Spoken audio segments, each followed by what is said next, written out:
Hey y'all, so good morning, good afternoon, good evening, wherever you're at in this time. I wanted to hop on and release this word that the Lord really released me to release it on today. And so the title, I guess, of the subject is Go with God's Plan. Go with God's Plan. And it's coming from the book of Genesis, chapter 16. Verses, we'll go 1 through 6, but we're also going to touch base on Genesis 15 and then Genesis chapter 21 as well. So Genesis 16, 1 through 6, Genesis chapter 15, and then also Genesis chapter 21. And so we have the story here of Hagar and Ishmael, which is Abram's one of his wives. So Hagar is Abram's one of his wives, and then Ishmael is the son that they share together. And so verse 1 says, Now Sarai, Abram's wife, his original wife, had borne him no children, and she had an Egyptian maidservant whose name was Hagar. So Sarai said to Abram, See, now the Lord has restrained me from bearing children. Please go into my maid. Perhaps I shall obtain children by her. And Abram heeded the voice of Sarai. Then Sarai, Abram's wife, took Hagar, her maid, the Egyptian, and gave her to her husband, Abram, to be his wife, after Abram had dwelt 10 years in the land of Canaan. So he went into Hagar, and she conceived, and when she saw that she had conceived, her mistress became despised in her eyes. So now that she's pregnant, now that Hagar, the maid, is pregnant by Abram, she's now, throwing it, in a sense, in Sarai's face, which is Abraham's wife. And then verse 5, it says, Then Sarai said to Abraham, My wrong be upon you. I gave my maid into your embrace, and when she saw that she had conceived, I became despised in her eyes. The Lord judge between you and me. So Abram said to Sarai, Indeed, your maid is in your hand. Do to her as you please. And when Sarai dealt harshly with her, she fled from her presence. And just real quick, there were a couple things that were pointed out to me while I read this chapter. And that was, first of all, anytime we go with God's plan, there was a point just mentioned, follow him, not them. Listen to him, not them. And when we refer to him, we're dealing with the voice of the Lord. And this is one mistake, or if I can say it like that, that Abraham made, and we all make mistakes. So I love how practical and how just real the Bible is, just showing, the biblical characters, their humanity. And so it's really relatable. But even in Abraham's mistake of not going with God's original plan, God still used the plan B that they made to still come together for the good. So the original plan was for, God had already spoken in Genesis 15. He had already spoken and arrived directly, with an encounter with Abram, letting him know, I'm going to give you a son. You're going to have a son that's going to be your heir, and through him, many nations will come forth. I am going to do it. I don't need you to try to do it yourself. I don't need others to convince you that they can help assist. No, I am going to do it.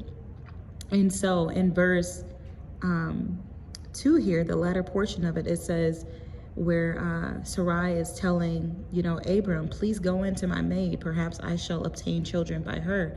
So I'm going to give you my maid as your wife, and then she'll conceive a child for us. But in the latter portion of that, it says, and Abram heeded the voice of Sarai.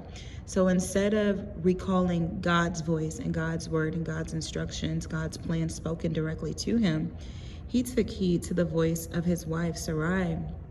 And so it's important for us that when God gives us a blueprint, when God gives us a plan, I felt this, my God, I felt this so strong. Even now I feel it so strong. It's important that you heed to the voice of God. You heed to the instructions and the plan of God versus what others say. Yes, they're going to, try to put their 2 cents in. Yes, they may try to alter the vision that God has given you, but don't let them. Don't let them. Listen to the voice of God over the voice of others. And the second point, you may not be liked, you may be shunned, you may be talked about, criticized, rejected. They may turn their backs on you, but ultimately, go with God's original plan. And then that leads us to point 2. When we go with God's plan, it eliminates so much confusion. It eliminates hurt, whether that's mental hurt, emotional hurt, physical hurt. It just eliminates all that extra stuff. And because Abraham and Sarai agreed to, go outside of God's original plan, and this almost sounds like Adam and Eve, my God. Because they chose to go outside of God's original plan, there was some damage that was caused. There was some hurt that was caused. And verse 4, we see Sarai was hurt. So Abram's original wife was hurt. It says, so he went into Hagar, and she conceived. And when she saw that she had conceived, her mistress became despised in her eyes. So here we have, as soon as Hagar found out she was pregnant by Abram, she threw it in Sarai's face. She threw it in her face. So I can only imagine, I don't even want to imagine, but, someone giving their husband up to marry, their maid, and she turned around and throw it in your face. Like, that's hurtful. That's real shady. And so here we have Sarai that has gotten hurt because they chose to go outside of God's original plan and to do things their way. And then we have in verse number 6, where Hagar, she's hurt. And so it says, so Abram said to Sarai, indeed, your maid is in your hand. Do to her as you please. And when Sarai dealt harshly with her, so Sarai dealt harshly with Hagar because of how Hagar had responded to her. So we have them going back and forth, when this could have all been prevented if they would have just chose to stuck it out and to be patient and to trust and to have hope and faith and confidence in God's original plan for God to bring forth the child through Abram and Sarai. But they chose to do the opposite of that. And so now Sarai is hurt because Hagar is throwing the pregnancy in her face. And Sarai is hurt because, and Hagar is hurt because Sarai is literally treating her harshly when she was the one that wanted Abram to conceive with her maidservant in the first place. And so Hagar was so hurt that she fled from, the place of living that she was in. And so there's so much that comes into play when we go outside of God's plan. And then thirdly, we have later on in the book of Genesis, actually Genesis chapter 21, where it talks about after, Sarai gave birth to Isaac, which was later his name was changed into Abraham and her name was changed into Sarah, but they gave birth to the son that God had promised them, which was Isaac. And after Isaac was born, the son of Abram and Hagar, which was Ishmael, the son Ishmael, was scoffing, laughing, in a sense, making fun of Sarai or Sarah, having, a child at such an old age. And so she didn't like that. And so she was like, you need to get rid of, your side chick. You need to get rid of her and get rid of her son. And so that hurt Abram, because, that's his son. He didn't want to discard his son, but God told him, don't be discouraged. Go ahead and do what she asked of you. And through, Isaac, your original son, that nation is going to come forth. But I'll also do something special. I'll also bring forth a nation through, you know, Ishmael.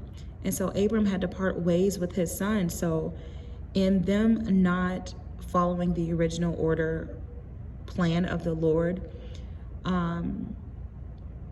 Hagar was hurt, Abraham was hurt, and Sarai was hurt. And so all three of them that were involved ended up facing or dealing with some type of emotional damage and emotional hurt. And so it's really, really important for us. And God was actually ministering this to me as well, because a lot of times God will make a promise to us, and it's like the promise is just extended, and you get like bits and pieces of the promise, but you don't get like the full manifestation of it. And it's like, God, I'm just ready just to pack up and just kind of do things my own way. Like, I'm tired of waiting. I'm tired of crying out. I'm tired of, like praying. I'm tired of, doing the waiting thing. And it's like, I'm done. And it's okay to come to that point. But it's not okay to take things into our own hands, because we know that when we take things into our own hands, it's never going to turn out right. It's always going to leave us, with that, I wish I wouldn't have did this. I wish I would have just stayed in God's will. I wish I would have just waited. But the beauty of God is, even when we do make mistakes, God's grace is sufficient enough to see us through it. Yes, we'll still be corrected in it with his discipline, but when he disciplines us, he does it in love. And so I just want to encourage someone, as well as encouraging myself, to wait on the Lord, trust in the Lord, confide in the Lord. When you're feeling some type of way towards God, like, I do this, like, when you're in a relationship with someone, communication is key. And so when you feel hurt, when you feel, let down, and, like the other person didn't come through for you, talk to them about it. Let them know, like, God, I'm hurt. Like, I'm tired of waiting. Like, God, you made me feel this way. Like, this is what I'm feeling towards you right now. Talk to God. Let him know. It's not like he doesn't know already, but it helps you to just let it out. It helps you, to just be free and to be empty of those feelings, so that you're able to be in a good place. You're able to be in an open place, open communication with God. And then God is able to come in and give you peace, and in some cases let you know, this is why you're waiting, or this is why, I'm holding off on this, or this is why this is happening. And then even in some cases where he doesn't let you know, he'll still give you peace to get through it. He'll still give you peace, to sustain and to just take rest and comfort in him, because we won't always know everything. That's why we need God. And so I just wanted to encourage someone on today to wait on God. Follow God's original plan. And I'm telling you, when you follow God's original plan, everything will not only work out, but it will literally be Ephesians 3:20, exceeding abundantly above all you ever dreamed of, all you ever asked for, all you ever prayed for, and all you ever thought of. It will be that and some. That's why the wait is still in progress for some, because God is doing even more than what you asked and prayed for. It's going to be worth it. Just wait and follow God's original plan. God bless you.